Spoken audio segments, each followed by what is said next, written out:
Hello, hello, hello. My name is Oscar James. How's everyone doing today? Hope you're doing well. What you see in front of you is a chart thingy I have made, which I like to call the friendly to menace scale. What it is basically is a scale determining how friendly or menacing your Spider-Man will look. So your Spider-Man could look really friendly or really menacing or somewhere in between, and all of these things here in front of you is to show you how your Spider-Man can look more friendly or menacing. So here we go. First of all, we've got the body type, right? The shape of your Spider-Man, the body and stuff. So here we have a really skinny looking Spider-Man. He is very short and skinny, which can be used for a more teenage, younger Spider-Man, while this one here is a more normal looking body type. This one here is a big bulky body type, and this one here is a tall, lean and slender body type. So for a more friendly approach, you want to go for a more normal and natural looking body, because it looks more approachable, more normal, more friendly. While if you go for something more unnatural, like someone who is really tall and lean and lanky, it will look kind of menacing, and you really don't want to approach that person. Well, these two, the buff one and the kid one, they can use forever, really. It's basically these two here. So the more normal body type your Spider-Man has, the more friendly it is, while the more unnatural body type means it looks a bit more unfriendly and unnatural and kind of menacing. Right, next we have the logos. I zoomed in too much. Alright, so you got your front and back logos. You can do basically whatever logo, but what helps to make your Spider-Man look more friendly or menacing is the roundness and basically the roundness of the logo. So that's not the right one. So this one here, this one here, this one, not that one, this one and this one. So those are friendly because they're more rounder and more approachable and look not threatening, while a logo that is pointy and sharp will look more menacing and you want to stay away from that person. So yeah, so the rounder the logo, the friendlier, while the sharper the logo, the scarier. Alright, so here we have the eyes. The eyes follow a similar thing to the logos, but they have an extra thing, right? So these eyes here are smaller and squintier, and these ones here are bigger and bigger. So this one here, the smaller eyes look more menacing because they look kind of squinty and angry, while these ones here are big and round and friendly. So the bigger the eyes, the better, but that's not all. It's also the shape of it. So if you go for more triangular eyes, like these ones here, it will look more menacing because they also look angry, and if you get close to it, you might jab your eye out. While this one here is a more rounder and more friendly looking Spider-Man. So that's what you got to do. You make your your eye, bigger and rounder for a more friendly looking Spider-Man, while you use a smaller and pointier eyes for a more menacing Spider-Man. Next is the web pattern. Here is a neat, tidy web pattern, while this one here is a more messy web pattern. So it kind of looks self-explanatory. the messier the webs, the more menacing it looks, while the neater the webs, the friendlier. But that's not all. It's the spaciousness of it all, of the web pattern. So this one here is quite spacious, and it won't make sense, but this one's spacious, while this one is more closed in. So this one feels kind of claustrophobic, while this one feels kind of free-ish. What's the word I'm looking for? I don't know. It's more free. It's a deeper meaning to it that you might not realise. So the neater and spacious the web pattern is, means that it'll be a friendly Spider-Man, while the messier and claustrophobic the webs are, the more menacing it will be. You can also do web wings, and you can do these ones for menacing and these ones for friendly, but you can do really whatever for the web. The underarm ones didn't really contribute that much. We've got segmentation. They also don't do that much, but I just felt like I needed to nut them down.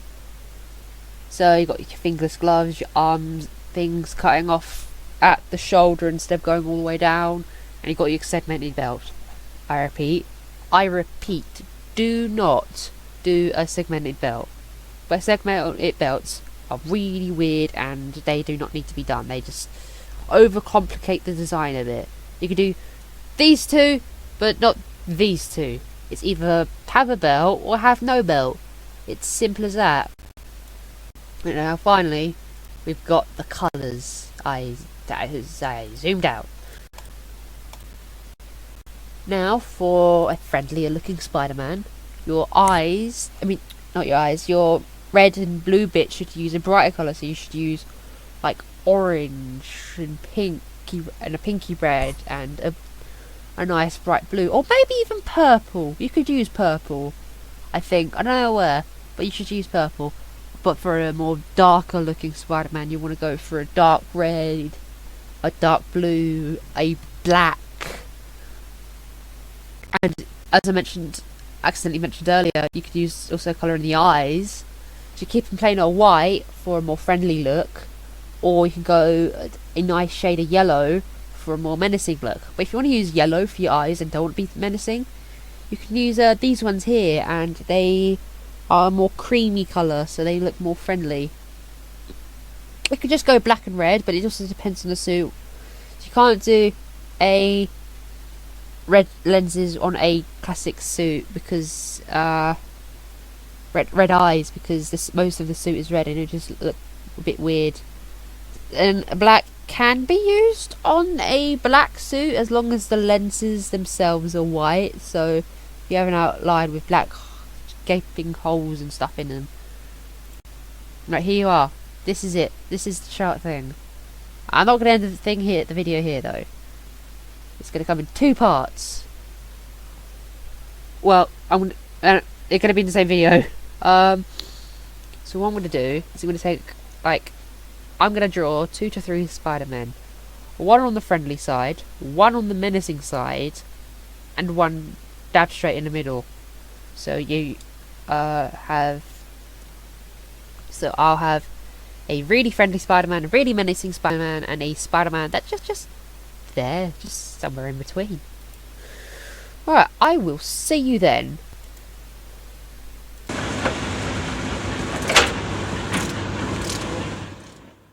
Hello, welcome back. Alright, what you see in front of you is a visualization of the friendly to menace scale. So the first Spider-Man on the left, my left anyways, is a friendly Spider-Man, while the one on the right is menacing. So let's go look through all of these. So the first Spider-Man is a friendly one. I used a pinky red, a nice bright blue. I gave him the Amazing Fantasy 15 logo that was on the cover of the first Spider-Man comic. I gave him an even brighter blue for the webs, arm webs and the glint, the shine in the lenses. And I use white lenses themselves. And he seems very approachable. He seems very friendly. He seems very nice and stuff. And now we go on to the other side.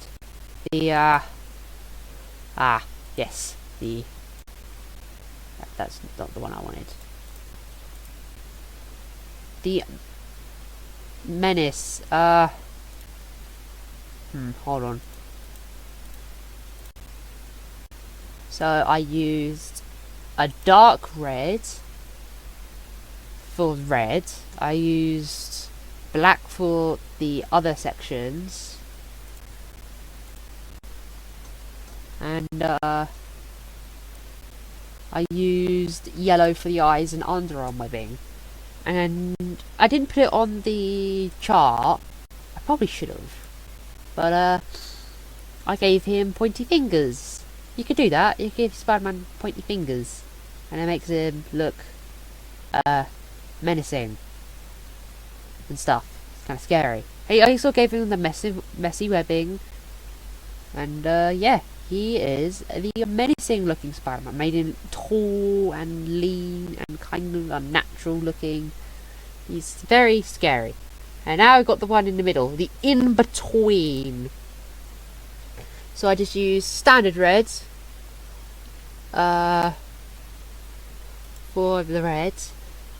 I used purple highlights for the black, for the other section.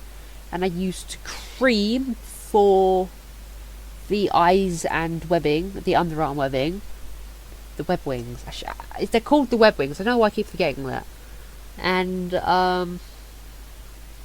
I used this logo here, and I used really dense webs on his red sections. They're very dense, and I tried to make them not messy, but there's a lot of them, and it was really hard to draw, and it hurt my hand, so I had to take a little break for a bit. But yeah. And I used like black instead of purple. Well, I used purple, but I didn't go full purple because I think that's I wanted to do this. You could just go normal purple if you wanted, but you can do whatever.